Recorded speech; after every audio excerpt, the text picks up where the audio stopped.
Hello guys, in this video tutorial we'll learn to create a Maven project inside an Eclipse IDE. Now there are several ways in which we can go about creating a Maven project inside the Eclipse IDE.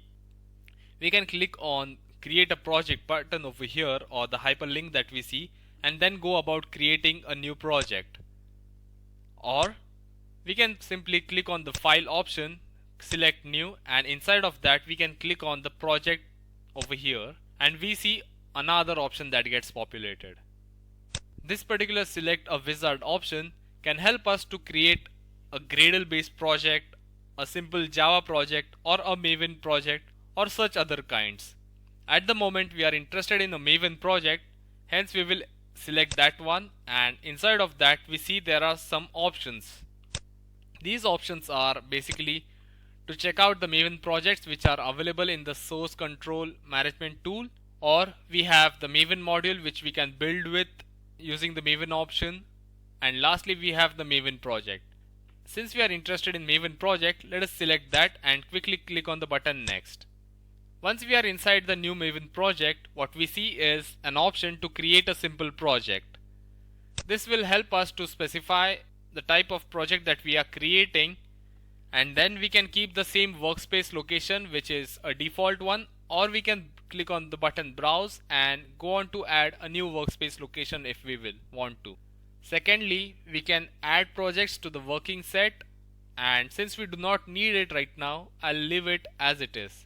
I click on the button next, and what we see is a mandate from Maven project which is asking us to enter a group ID for the artifact. Now what is this group ID and what is this artifact ID?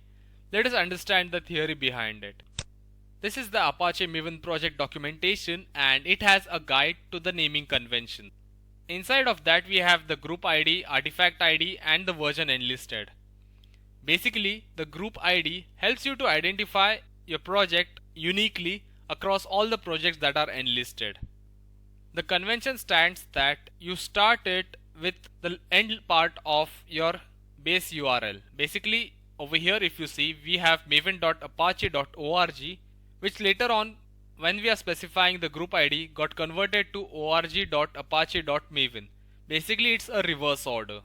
Now Maven does not enforce this particular rule, but it is a convention that is being followed because we want to uniquely identify the respective project. Moving on, we have the artifact ID, which is nothing but basically your project name.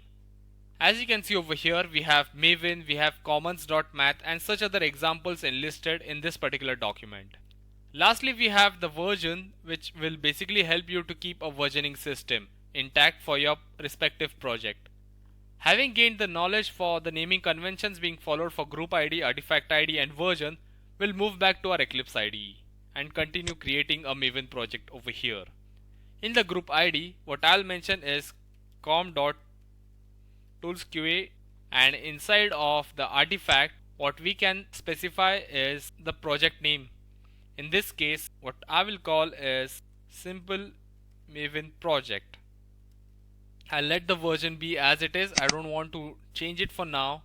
I'll let the packaging be jar. I can add additional name and description to that particular project and then specify the parent project if there exists any. At the moment we don't have any of those details to enter, and we can simply click on the button finish and it will get us started.